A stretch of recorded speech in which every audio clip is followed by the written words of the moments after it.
ازيكم عاملين ايه؟ يا رب تكونوا كويسين. يا ريت قبل اي حاجه تعملوا لايك للفيديو وسبسكرايب للقناه لو ما كنتوش لسه عاملين. النهارده هنعمل اكل حلو قوي، هنعمل بوفتيك بطريقه حلوه قوي، وهتلاقوا الغلاف بتاعه مش بيقع منك ولا اي حاجه، وهتلاقوه في نفس الوقت طري جدا. تعالوا نشوف المقادير مع بعض. الكبه بتاعتي حطيت بصل فرمته كويس قوي، وبعدين نزلت بطماطم، وهحط معاه شويه ميه صغيرين جدا بس عشان يمشي الكبه بتاعتي، بس في نفس الوقت انا مش عايزه الخليط يكون سايل قوي. فهبدا احط الخليط بتاعي يبقى بالشكل ده، وهفضيه في بوله عندي، وانا هقول على المقادير. ممكن انت لو مش المقادير دي مش موجوده عندك ممكن تكتفي خالص من ملح وفلفل، مفيش مشكله خالص. هي مقادير بسيطه اصلا وممكن هتلاقيها عندك. هحط معايا ملح وفلفل، وكمان هحط بابريكا و... وبهارات لحمه، وممكن في الكيس بتاع الكنور بيبقى حلو قوي، ممكن تحطيه لو 11 بهار.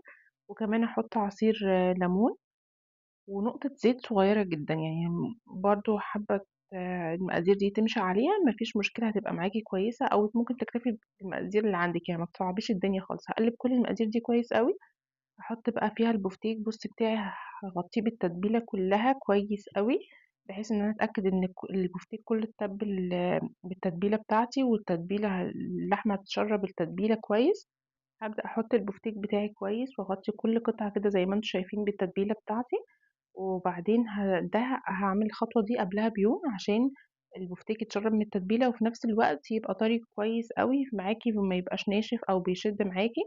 هبدأ احطه في كيس تلاجة وهقفل عليه كويس واحطه في التلاجة، وزي ما قلت الخطوة دي تبقى قبلها بيوم عشان التتبيلة تخليه طري او يشرب التتبيلة كويس قوي، وهتلاقي طعم البفتيك معاكي تحفة. في ناس بتكتفي ان هي عادي بتتبله ببصل بس وملح وفلفل، بس هتلاقي البفتيك معاها مش برضو مش هيبقى طري، وهتلاقيه بينشف شوية بيشد شوية. فالتتبيلة دي حلوة قوي البفتيك. انا حطيته في كيس تلاجة كده وقفلت عليه كويس قوي وحطيته في التلاجة. هبدأ تاني يوم بقى اطلعه، هنشيل طبعا البصل من عليه والتتبيلة دي، واحطه في طبق جانبي عشان أبدأ اتبله بالبيض والبقسماط والدقيق وكده. هجيب معايا البفتيك بتاعي، بصوا شكله تحفة ازاي وشارب التتبيلة كويس قوي، وفي نفس الوقت هتلاقوا ريحته خطيرة. هجيب معايا البيض، ممكن تحطي عليه ملح وفلفل لو حابة، انا مش بحب احط عليه لان البفتيك بيبقى عليه ملح وفلفل، وببقى حاطة على الفشار كده كده. فممكن تكتفي بس بكده، حابة تحطي مفيش مشكلة. هجيب الدقيق بتاعي، هبدأ اخد القطعة بتاعة البفتيك بتاعتي كده اغطيها كويس قوي بالدقيق، وبعدين احطها في البيض، وبعدين الفيجيتار. الخطوة دي مهمة قوي. وبعد ما تخلصي الخطوات، كل الخطوة دي تخلصي الكمية كلها، بتحطيها في طبق وتغطيه بكيس تلاجة، وتخليه في التلاجة حوالي نص ساعة برضو عشان الفيجيتار يمسك معاكي.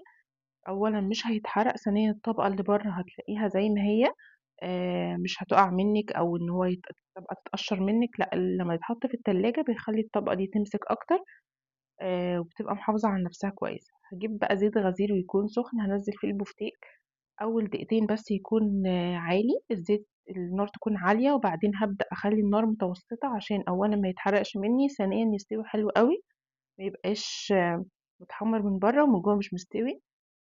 بصوا هتلاقوه معاكم حلو قوي، بس ماشي على الخطوات بالظبط، وبجد هيعجبكم جدا. يا ريت لو حد جربه يقولي رأيه في الكومنتات.